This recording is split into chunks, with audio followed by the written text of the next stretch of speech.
Hello बच्चों, मैं स्मिता बिजलवान स्वागत करती हूँ आपका आईसीटी वर्चुअल क्लासरूम में। आशा करती हूँ आप सभी स्वस्थ होंगे और अच्छे से अपनी पढ़ाई कर रहे होंगे।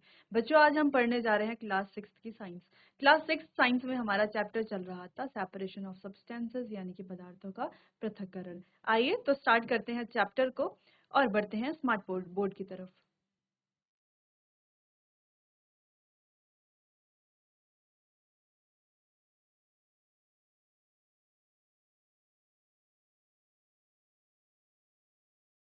चलिए बच्चों, तो अपने लास्ट लेक्चर में जो है हमने सेपरेशन की कुछ विधियों के बारे में पढ़ा था, यानी कि पृथक्करण की कुछ विधियों के बारे में पढ़ा था।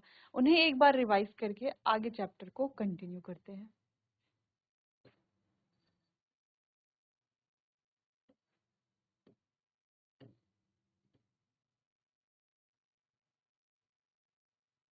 चलिए, तो एक बार सारी विधियों को जितने हम पढ़ चुके हैं अपनी प्रीवियस लेक्चर में, उनको एक बार जो है रिवाइज कर लेते हैं। सबसे पहले हस्तचयन की विधि। इसमें क्या करते हैं, हाथ से छान करके इम्प्योरिटीज को अलग किया जाता है, ठीक, जैसे कि हम इमेज में देख पा रहे हैं। दूसरी विनोइंग की विधि, जैसे कि हम इमेज में देख पा रहे हैं, इस प्रकार से विनोइंग की प्रक्रिया से डंठलों से अनाज के दानों को अलग किया जाता है। ठीक, तो ये भी पृथक्करण की एक विधि ही है। अगला हमने पढ़ा था बच्चों सीविंग। अब सीविंग की प्रक्रिया में, विनोइंग की प्रक्रिया में किस तरीके से जो है अ, हम जो है जो भी हमारा धान होता है या ग्रेन्स होते हैं, उसको कैसे हम सेपरेट करते हैं। तो सबसे पहले हमने थ्रेसिंग पढ़ा। थ्रेसिंग में किस प्रकार डंठल से जो है अनाज के कणों को अलग किया जाता है। सेकंड चीज हमने विनोइंग पढ़ी। विनोइंग में किस प्रकार वायु की मदद से, है ना, किस प्रकार वायु की मदद से हम क्या करते हैं, अनाज में से अशुद्धियों को अलग करते हैं। ठीक, जैसे कि हम इमेज में देख पा रहे हैं। तीसरा हमने पढ़ा सीविंग। अब सीविंग की प्रक्रिया में कैसे जो है हम लार्जर पार्टिकल्स को स्मॉलर पार्टिकल से अलग करते हैं, यानी कि जो बड़े कण होते हैं उनको छोटे छोटे जो कण होते हैं उनसे कैसे अलग किया जाता है। जैसे कि हम आटे को जो है भूसे से अलग करते हैं। ठीक, तो ये सीविंग की प्रक्रिया है जिसे छान करके हम क्या कर लेते हैं, अशुद्धियों को अलग कर लेते हैं। अब ये तीन जो प्रोसेस अभी हमने पढ़ी, जिसमें सबसे पहले जो किसान होते हैं, हमारे फार्मर्स होते हैं, वो इनका उपयोग करते हैं। तो सबसे पहले थ्रेसिंग, फिर विनोइंग, फिर सीविंग। चलिए, तो ये इन प्रक्रियाओं को हम पढ़ चुके हैं। अब आगे बढ़ते हैं मैग्नेटिक सेपरेशन की तरफ। अब मैग्नेटिक सेपरेशन भी बच्चों हमने अपने प्रीवियस लेक्चर में पढ़ लिया था। एक बार इसका थोड़ा सा रिविजन करके जो है आगे इसको कंटिन्यू करते हैं। तो हमने क्या पढ़ा कि अगर हमारे पास एक बोल में सल्फर है और एक बोल में आयरन फिलिंग है, और इन दोनों का मिश्रण अगर हमने बना दिया है, ठीक है, एक बोल में, इस प्रकार से आयरन और सल्फर का हमें सॉल्यूशन है। ठीक, तो हम कैसे इसको अलग करेंगे, हम इसको एक मैग्नेट यानी कि चुंबक की मदद से अलग कर सकते हैं। अब चुंबक जो है वो क्या करेगा, आयरन फिलिंग को अपनी तरफ आकर्षित करेगा, यानी कि अट्रैक्ट करेगा। तो सारी आयरन फिलिंग जो भी है वो सब मैग्नेट पर आकर के चिपक जाएंगी और सल्फर सल्फर अलग बच जाएगा। ठीक, इसलिए ये प्रोसेस को क्या बोला जा रहा है, मैग्नेटिक सेपरेशन कहा जा रहा है बच्चों। तो आसानी से हम क्या कर सकते हैं, इसमें सेपरेशन कर सकते हैं। चलिए, तो कुछ और मेथड्स भी हम पढ़ लेते हैं। पहला है हमारा separation of insoluble solid from liquid. अब इनसॉल्युबल सॉलिड क्या होते हैं, इनसॉल्युबल सॉलिड बच्चों मतलब ऐसे ठोस जो पानी में इनसॉल्युबल यानी कि घुलनशील नहीं होते, उन्हें इनसॉल्युबल सॉलिड कहा जाता है। तो यहाँ पर जैसे कि अगर हम बात करें पत्थर की, तो क्या पत्थर पानी में घुलता है, नहीं घुलता ना, पत्थर हमें अलग दिखाई देता है। क्या रेत पानी में घुलती है, नहीं घुलती। तो ये जो पत्थर है, रेत है, ये सारे क्या है, इनसॉल्युबल सॉलिड्स हैं। है तो ये सारे सॉलिड यानी कि ठोस, और कैसे हैं, इनसॉल्युबल यानी कि घुलनशील नहीं है। तो जो इनसॉल्युबल सॉलिड्स हैं, इन्हें कैसे जो है किसी द्रव से यानी कि किसी लिक्विड से अलग किया जाता है। तो इसकी पहली प्रोसेस है सेडिमेंटेशन। अब सेडिमेंटेशन बहुत ही इंपॉर्टेंट प्रोसेस है। अब जानते हैं इस प्रोसेस में होता क्या है। अब ये प्रोसेस जो है, this process is based on the densities of different component of a mixture, यानी कि किसी मिश्रण के अलग अलग जो अवयव होते हैं उनकी अलग अलग घनत्व होता है, उस पर ये प्रिंसिपल, ये जो प्रोसेस है उस पर आधारित होती है। ठीक, अब जैसे हम कहते हैं कि पानी में हमने क्या डाला, पत्थर डाल दिया। ठीक, अब पत्थर जो है वो तो क्या है, डेंसर है ज्यादा, उसकी डेंसिटी ज्यादा है। ठीक, और पानी की डेंसिटी उसके मुकाबले कम है, जिस वजह से वो पानी में डूब जाता है। या और कुछ सॉलिड हम लेते हैं तो हो सकता है वो पानी में तैरे, अगर वो पानी में तैरता है यानी कि उसकी डेंसिटी पानी की डेंसिटी से कम है बच्चों। ठीक, तो ये तो बात हो गई डेंसिटी की। The process of setting down of heavy insoluble particles in a mixture of water and insoluble substance is called sedimentation. तो सेडिमेंटेशन की प्रोसेस क्या है कि जो हैवी कंपोनेंट है, जो ऐसा पार्टिकल है जो घुलनशील तो नहीं है और दूसरा साथ में क्या है, हैवी है यानी कि भारी है, तो वो वाटर का जो मिक्सचर है उसमें क्या हो जाएगा, नीचे की तरफ बैठ जाएगा, यानी कि इसके जो पेंदी है, बॉटम में जाकर के सेटल हो जाएगा। तो इसी प्रोसेस को क्या कहा जाता है, सेडिमेंटेशन कहा जाता है। जैसे कि हमें यहाँ पर 3 इमेजेस दिखाई दे रही है, डे 1, डे 2 और डे 3। तो डे 1 में यानी कि पहले दिन, दूसरे दिन और तीसरे दिन, तो पहले दिन हमारे पास क्या है, एक क्या है, मिक्सचर है। डे 2 में हम क्या देख पा रहे हैं, कुछ मिक्सचर जो है वो नीचे की तरफ सेटल हो चुका है। ठीक, और कुछ अभी भी ऊपर ही है। अब डे 3 में हम क्या देख रहे हैं कि एक मिक्सचर, जो मिक्सचर था उसमें से एक पूरा तो क्या हो गया, नीचे की तरफ सेटल हो गया, दूसरा कहाँ है, ऊपर है, यानी कि दोनों क्या हो गए, एक तरह से देखा जाए तो दोनों अपने आप ही सेपरेट हो चुके हैं बच्चों। तो इस तरीके से इस प्रोसेस को क्या कहा जाता है, सेडिमेंटेशन कहा जाता है। तो पहले आप सेडिमेंटेशन के इस प्रोसेस को नोट कर लीजिए बच्चों।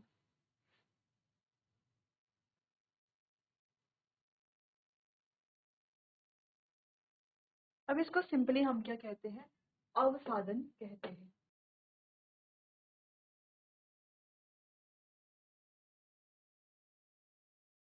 प्रक्रिया क्या होती है हम डिस्कस कर चुके हैं बच्चों। यानी कि अगर हम सिंपली कहें कि अवसादन का मतलब क्या है, इसका मीनिंग क्या है, यानी कि तरल में ठोस कणों का नीचे बैठ जाना है ना। तरल में जो ठोस कण है वो कहाँ हो जाएंगे, सेटल डाउन हो जाएंगे, यानी कि नीचे की तरफ बैठ जाएंगे। तो इसीलिए इस प्रक्रिया को क्या कहा जाएगा बच्चों, सेडिमेंटेशन या अवसादन कहा जाएगा।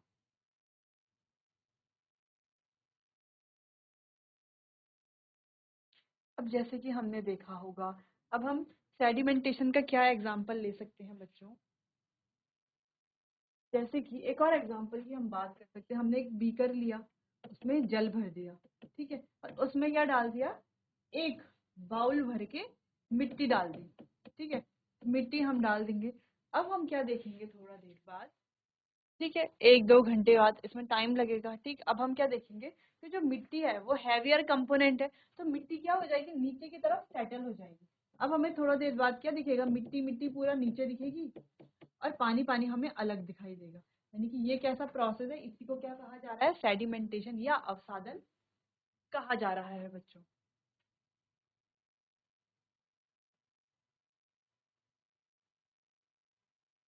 आगे बढ़ते हैं डिकैंटेशन की प्रोसेस को।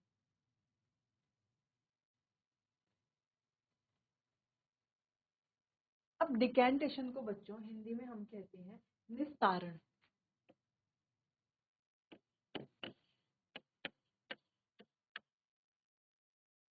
अब आपको सेडिमेंटेशन की प्रोसेस तो याद है कि सेडिमेंटेशन की प्रोसेस में क्या हो रहा था। चलिए, अब बच्चों डिकैंटेशन की प्रोसेस को हम अच्छे से समझ लेते हैं। The process of pouring out a clear liquid from a vessel after sedimentation without disturbing the sediments is called decantation. Heavy insoluble settle particle, यानी कि ऐसी प्रोसेस जिसमें क्या किया जाता है, किसी क्लियर लिक्विड को किसी भी वेसल से बाहर निकाला जा सकता है, बाहर निकाला जाता है सेडिमेंटेशन की प्रोसेस के बाद, विदाउट डिस्टर्बिंग द सेडिमेंट, उसके अंदर जो सेडिमेंट है उनको बिना डिस्टर्ब किए हुए। ठीक बच्चों, इस प्रोसेस को क्या कहा जाता है, डिकैंटेशन कहा जाता है। अब ये जो मेथड है इसके दो डिसएडवांटेजेस है। अब दो डिसएडवांटेजेस क्या हो सकते हैं, वैसे तो ये बहुत इजी मेथड है, ठीक, लेकिन डिसएडवांटेजेस क्या है, क्या डिसएडवांटेजेस हो सकते हैं, it can not be used for the miscible liquid that dissolve in one another. अब ये किसी भी मिसिबल लिक्विड के लिए यूज नहीं हो सकते। अब मिसिबल लिक्विड से आप क्या समझते हैं बच्चों?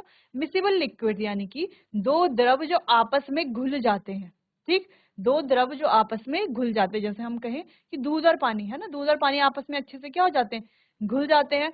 तो उस तरह के जो द्रव होते हैं उन पर ये काम नहीं करता, ठीक। यानी कि ऐसे द्रव जो दो द्रव आपस में घुल जाते हैं, ठीक, तो ऐसे द्रवों में ये काम नहीं करता, ऐसे द्रवों को ये सेपरेट नहीं करता बच्चों। जैसे कुछ एग्जांपल यहाँ पर भी दिए हुए हैं, जैसे petrol mix in kerosene oil. अब जैसे पेट्रोल को कैरोसिन ऑयल में मिक्स कर दिया जाए, यानी कि मिट्टी के तेल में मिक्स कर दिया जाए। अगला है सॉल्ट और शुगर सॉल्यूशन इन वाटर। अब हम क्या ले, एक गिलास पानी ले, उसमें सॉल्ट और शुगर डाल दें, ठीक है, सॉल्ट डाल दें, शुगर डाल दें, तो उनका सॉल्यूशन अगर हम बना दें तो उनको भी सेपरेट नहीं किया जा सकता। बाकी मिसिबल लिक्विड के अलावा जो इमिसिबल लिक्विड है, इमिसिबल लिक्विड यानी कि जहां पर दो या दो से अधिक लिक्विड, या फिलहाल हम दो लिक्विड्स की बात करते हैं, जहां पर दो लिक्विड जो है एक दूसरे में पूरी तरीके से घुलते नहीं है, घुलनशील नहीं होते, वो होते हैं इमिसिबल लिक्विड, जो डिकैंटेशन के प्रिंसिपल पर वर्क करते हैं। During the process of decantation, a small quantity still remain unseparated, thus it get wasted.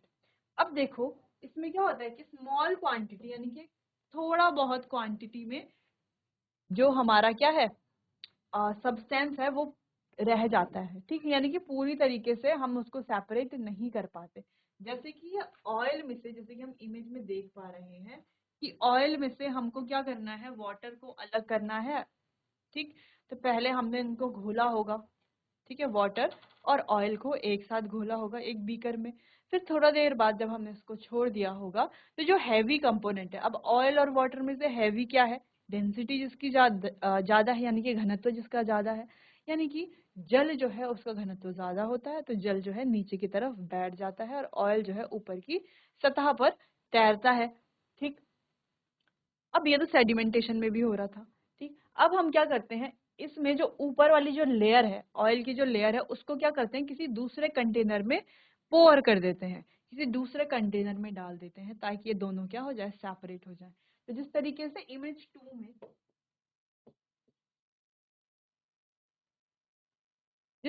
Image 2 में डाला जा रहा है ना, ये ऑयल जो है दूसरे वेसल में पोर किया जा रहा है, तो हम देख पा रहे हैं, तो ये प्रोसेस क्या हो गई, डिकेंटेशन की प्रोसेस हो गई, ठीक, सिंपल। लेकिन अब यहाँ पर एक डिसएडवांटेज क्या होता है कि थोड़ा बहुत जो ऑयल है वो हमारे इस कंटेनर में रह जाता है, जिस वजह से ये पूरा क्या हो जाता है, वेस्ट हो जाता है और अच्छे से पूरा सेपरेट नहीं हो पाता, इनकी कुछ पार्ट जो है वो अनसेपरेटेड भी रह जाता है बच्चों, ठीक। तो ये थी हमारी डिकेंटेशन की प्रोसेस।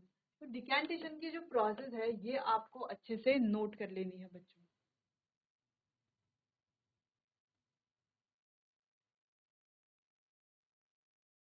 अभी जो डिकेंटेशन की प्रोसेस है, अगर हम कहें कि इसका कोई एक और एग्जांपल अगर हम कहें, तो और एग्जांपल क्या हो सकता है कि हमने बीकर लिया है, बीकर में मिट्टी है, ठीक, और पानी है, मिट्टी और पानी का मिक्सचर है। तो मिट्टी और पानी का ये जो मिक्सचर है, अब कुछ समय बाद हमें क्या दिखेगा कि जो मिट्टी है ये क्या हो जाएगी, अलग हो जाएगी, और पानी जो है वो अलग हो जाएगा। अब किस तरीके से हमें दिखेगा बच्चों, तो एक बार हम क्या कर लेते हैं, इसको एक बार देख लेते हैं। अगर ये दो हमारे पास क्या है, बीकर है, ठीक है, तो इसमें नीचे तो क्या है, नीचे क्या है, नीचे तो मिट्टी है बच्चों,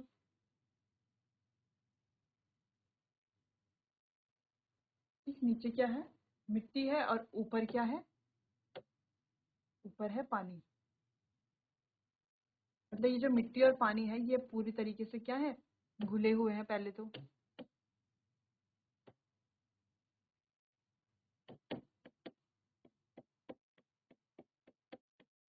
ये मिट्टी के पार्टिकल्स हैं और ये है पानी के पार्टिकल्स। तो ये मिट्टी और पानी आपस में क्या है, अच्छे से घुले हुए हैं, ठीक है। अब हम क्या देखते हैं, थोड़ा देर बाद ये जो मिट्टी के पार्टिकल्स हैं ये क्या हो जाते हैं, यहाँ पर अलग हो जाते हैं, मिट्टी यहाँ पर अलग हो जाती है, और पानी जो है वो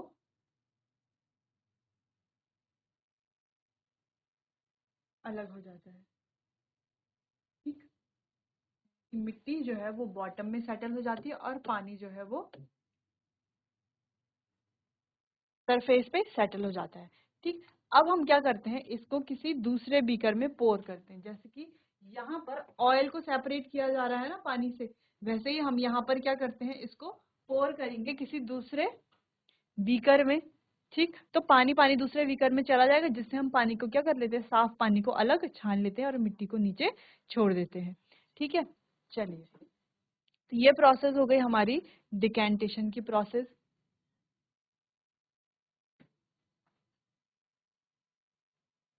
निस्तारण जिसे हम कहते हैं।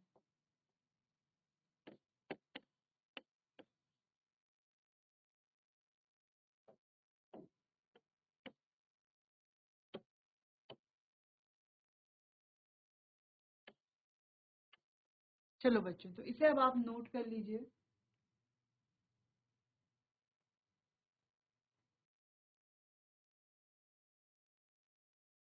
चलिए, तो यहाँ पर हमने दो प्रोसेस पढ़ी। पहली अवसादन की प्रोसेस।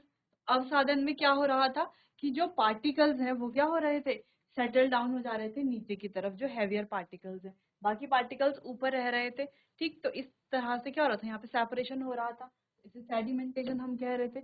अगला हमारा है निस्तारण। अब निस्तारण यानी कि डिकेंटेशन में क्या हो रहा था, हम इनको क्या कर लेते हैं, सेपरेट कर लेते हैं दूसरे कंटेनर में पोर करके। ठीक, अब पोर करने के बाद जो है, अब पोर करने के बाद जो है इसकी कुछ ना कुछ डिसएडवांटेजेस रह जाती हैं। पहली तो डिसएडवांटेज ये जो मिसेबल लिक्विड्स हैं उनको क्या नहीं करता, सेपरेट नहीं करता। अब मिसेबल लिक्विड, जैसे कि हमने अभी पढ़ा कि मिसेबल लिक्विड्स क्या होते हैं, जो एक दूसरे में अच्छे से घुल जाते हैं। ठीक, तो ऐसे लिक्विड को ये सेपरेट नहीं कर सकता। ये इमिसिबल लिक्विड को सेपरेट कर सकता है। किसे सेपरेट कर सकता है, इमिसिबल। इमिसिबल लिक्विड कौन से होते हैं, जो आपस में नहीं घुलते। जैसे कि हम कहें मिट्टी और जल का सॉल्यूशन है, वो आपस में नहीं घुलते। लेकिन अगर हम बात करें नमक और पानी का सॉल्यूशन, तो नमक और पानी का सॉल्यूशन तो आपस में घुल जाता है, तो इसे ये सेपरेट नहीं कर सकते हम इस प्रोसेस से। दूसरी चीज हमने क्या पढ़ी कि डिकेंटेशन की प्रोसेस के दौरान जो थोड़ा बहुत क्वांटिटी होती है वो अनसेपरेटेड ही रह जाती है, जिस वजह से वो क्या हो जाती है, वेस्ट हो जाती है। ठीक, तो थोड़ा बहुत क्वांटिटी क्या हो जाती है, अनसेपरेटेड ही रहती है। ठीक है बच्चों, चलिए, अब अगली प्रक्रिया पढ़ते हैं, कोएगुलेशन। अब कोएगुलेशन क्या है, अब कोएगुलेशन जैसे कि हम यहाँ पर नीचे इमेज है, पहले इसको इमेज से हम पढ़ते हैं। अब इमेज है, उसमें क्या है, कुछ इम्प्योरिटीज है। ठीक, इमेज ए में, इमेज बी में क्या है, इम्प्योरिटीज हैं बहुत सारी।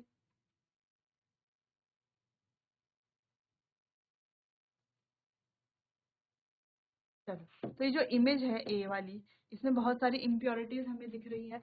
अब इमेज बी में अगर हम देखें, तो ये इम्प्योरिटीज अपने आप ही नीचे हो गई और बाकी क्या हो गया, पानी पानी अलग हो गया।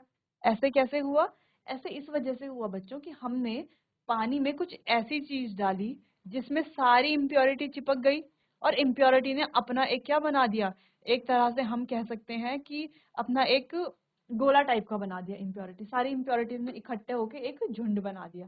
ठीक, अभी जितनी भी अशुद्धियां थी इन्होंने इकट्ठा होकर एक झुंड बना दिया। अब ये सारी अलग हो गई, एक झुंड बना दिया इन्होंने, तो इनको अलग कर दिया जा सकता है। अब पानी को हम क्या कर सकते हैं, अलग कर सकते हैं। तो एकदम से जो इमेज ए है, इतना जो है दूषित पानी, सीधा इमेज सी हमने इतना ज्यादा प्योर कर लिया। कैसे, कोएगुलेशन की प्रोसेस से। अब इस प्रोसेस में क्या होता है, चलिए बच्चों इसे रीड करते हैं। In this process of improving the settling property of solid by addition of specific chemical. तो यहाँ पर ये जो सॉलिड होते हैं, ठीक, तो ये क्या होते हैं, जैसे कि अभी हमने पीछे प्रोसेस में पढ़ा था कि सॉलिड क्या होते हैं, नीचे की तरफ सेटल हो जाते हैं, फिर लिक्विड क्लियर हो जाता है, फिर हम उसको डिकेंटेशन के प्रोसेस द्वारा क्या कर लेते हैं, उसको छान करके अलग कर लेते हैं, दूसरे कंटेनर में पोर कर देते हैं। लेकिन बच्चों, अगर हमारे पास, जैसे हम इमेज ए में देख पा रहे हैं, इस तरीके का डर्टी वाटर हो, जिसको हम कितना भी देर छोड़े, इम्प्योरिटीज जो है वो नीचे सेटल तो हो जाएंगी, कुछ जो हैवी इम्प्योरिटीज होंगी, लेकिन कुछ इम्प्योरिटीज ऐसी भी तो होंगी जो हल्की होंगी। ठीक, जिनकी डेंसिटी कम होगी, जो हल्की होंगी, तो वो तो नीचे सेटल नहीं हो पाएगी, है ना। जैसे कि ए में ही हम देख पा रहे हैं कुछ इम्प्योरिटीज ऐसी हैं जो बहुत हल्की हैं, जो सेटल नहीं हो पा रही। तो हम क्या करते हैं, इसमें कुछ ऐसा केमिकल डालते हैं, ठीक है, जिस केमिकल पर ये सारी इम्प्योरिटीज चिपक जाती हैं। ठीक, अब ये सारी इम्प्योरिटीज किसी केमिकल पर जब चिपक जाएंगी तो वो क्या हो जाएगा, हैवी हो जाएगा। वो कण कैसा बन जाएगा, हैवी बन जाएगा, भारी बन जाएगा, जिस वजह से उसकी डेंसिटी बढ़ेगी और वो नीचे की तरफ सेटल हो जाएगा। ठीक, फिर हमें हमारा जो है शुद्ध सॉल्यूशन मिल जाएगा। चलिए, it is the process of improving the settling property of solid by addition of specific chemical.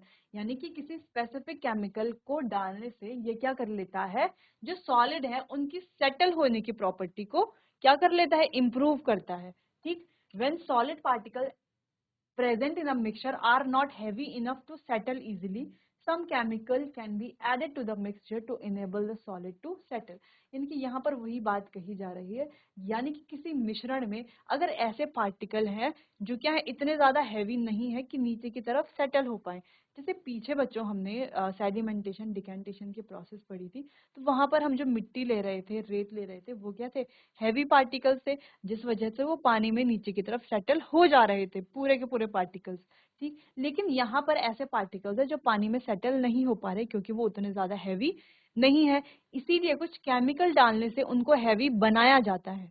ठीक, कुछ केमिकल डालने से उनको क्या किया जाता है, हैवी बनाया जाता है, जिस वजह से वो नीचे की तरफ सेटल हो जाए। फिर हम अपने बाद की जो प्रोसेस हम करते ही थे, उसको क्या करने की, सेपरेट करने की, वो हम करेंगे। तो यहाँ पर एक एग्जाम्पल है, और बच्चों ये एग्जाम्पल बहुत इंपॉर्टेंट है, यहाँ पर एलम यूज हुआ है।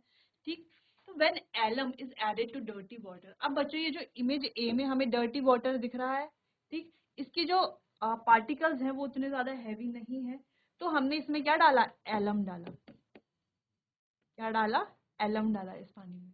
अब एलम के डालने से क्या हुआ, it attaches itself to the dirt particles and makes several dirt particles stick to each other।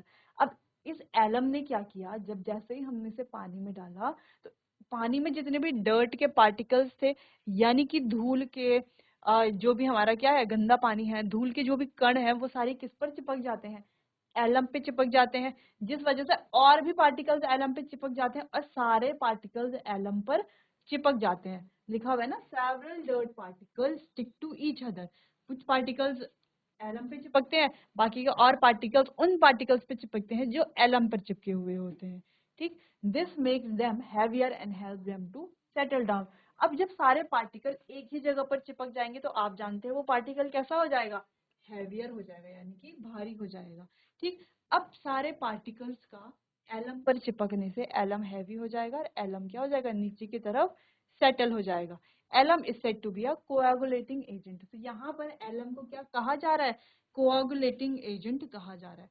Coagulating agent क्यों कहा जा रहा है, क्योंकि सारी जितने भी डस्ट पार्टिकल्स हैं, गंदगी है, वो सब एलम पर जाकर के चिपक रही है, जिस वजह से वो नीचे की तरफ सेटल हो रहा है। तो सेटल किस प्रकार से हो रहा है, जैसे कि इमेज बी में हमें दिख रहा है, एलम डालने के बाद सारी की सारी जितनी भी गंदगी है वो किस पर सेटल हो रही है, एलम पर सेटल हो रही है। ठीक, अब एलम पर सेटल होने की वजह से हम क्या कर सकते हैं, इससे आसानी से पानी को अलग कर सकते हैं बच्चों। तो ये होता है हमारा कोआगुलेशन। अब ये कोआगुलेशन के प्रोसेस और कोआगुलेटिंग एजेंट क्या होता है, ये आप नोट कर लीजिए बच्चों। फिर आगे बढ़ते हैं।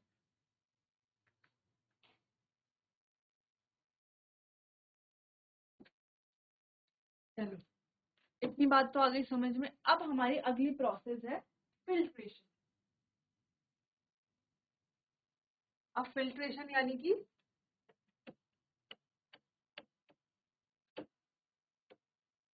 निस्यंदन। ठीक है, अब ये जो प्रोसेस है फिल्ट्रेशन,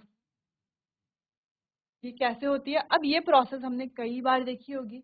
हम घर में क्या करते हैं, चाय बनाते हैं, ठीक है, तो चाय को क्या करते हैं, चाय बनाने के बाद छन्नी से उसको छान देते हैं, जिससे कि उसमें जो इम्प्योरिटीज होती हैं, चाय की पत्ती, इलायची, या हमने उसमें कोई मसाला डाला है या जो भी डाला है, वो सारी इम्प्योरिटीज क्या हो जाती है, ऊपर अलग हो जाती है, और नीचे हमें मिलता है फिल्ट्रेट। फिल्ट्रेट यानी कि वो जो चाय है उसे क्या कहा जा रहा है, फिल्ट्रेट कहा जा रहा है। ठीक, तो सिंपल अगर हम कहें तो फिल्ट्रेशन की प्रोसेस तो यही है। बाकी चलिए यहाँ पर रीड करते हैं। Filtration is the process of separating suspended solid matter from a liquid by causing the latter to pass through the pores of some substances some substances called a filter, यानी कि फिल्टर के द्वारा suspended solid matter को अलग किया जाता है और जो भी हमारा लिक्विड है उसे क्या किया जाता है, फिल्टर किया जाता है। ठीक, यानी कि जो सस्पेंडेड सॉलिड पार्टिकल्स होते हैं उन्हें किसी फिल्टर पेपर की मदद से या किसी ऐसी चीज की मदद से जिससे हम फिल्टर कर सके उसकी मदद से अलग किया जाता है और मिलता क्या है, हमें फिल्ट्रेट मिलता है। ठीक, तो इसी प्रोसेस को फिल्ट्रेशन कहा जाता है। The liquid which has passed through the filter is called filtrate। अब फिल्टर के द्वारा जो पास होता है उसे हम क्या कहते हैं, फिल्ट्रेट कहते हैं। The filter may be paper, cloth, cotton wool, glass wool, unglazed earthenware, sand और any other porous metal। ठीक है, तो कोई भी पोरस यानी कि जिसमें क्या होते हैं बच्चों, छिद्र होते हैं, छेद होते हैं, तो ऐसा कोई भी मैटर, ठीक है, उसे हम क्या कहेंगे, फिल्टर कहेंगे। ऐसा कोई भी मटेरियल है तो उसे हम क्या कहेंगे बच्चों, फिल्टर कहेंगे। जैसे कि इमेज बी में हम देख पा रहे हैं, इमेज ए है और बी है, तो बी में हम क्या देख पा रहे हैं, ये अर्दनवेयर है, ठीक है, यानी कि ये पॉट है।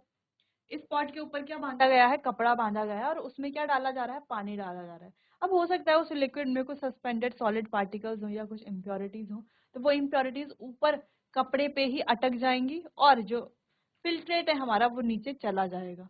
ठीक, वैसे ही इमेज 1 पे भी हमें दिख रहा है, इसमें क्या है, सॉलिड रेजिड्यू, ग्लास फनल हमने लिया है, ग्लास फनल, ये क्या हमारा ग्लास फनल है, ग्लास फनल में हमने क्या लगाया है, फिल्टर पेपर लगाया है। ठीक, तो उसमें से जो भी चीज हमें फिल्टर करनी है उसे हम डालेंगे। तो फिल्टर पेपर में जो सस्पेंडेड सॉलिड पार्टिकल्स हैं, वो जो रेजिड्यू है, सॉलिड रेजिड्यू उसे कहा जाएगा, जो ऊपर बच जाएगा और नीचे क्या हो जाएगा, फिल्ट्रेट हमें मिल जाएगा बच्चों। ठीक, जैसे चाय में होता है, तो चाय जब एक बर्तन में बनती है तो उसमें चाय पत्ती सब कुछ होता है।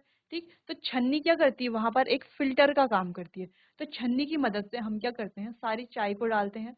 ठीक, अब चाय क्या होती है, चाय तो नीचे आ जाती है, अब वो जो चाय पत्ती होती है, इलायची होती है, वो सब क्या होती है, सॉलिड रेजिड्यू होती है, तो वो ऊपर ही रुक जाती हैं। ठीक, तो यानी कि वो चाय की जो छन्नी है वो किसका एक्ट कर रही है, वो फिल्टर की तरह एक्ट कर रही है।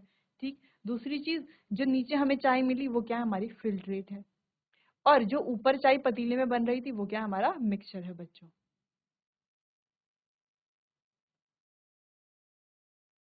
बच्चों, आज हमने पृथक्करण की कुछ और विधियों के बारे में पढ़ा। उम्मीद है आपको अच्छे से समझ में आया होगा। बाकी का कंटिन्यू करेंगे हम अपने आने वाले अगले सेशन में। तब तक के लिए आपका बहुत बहुत धन्यवाद।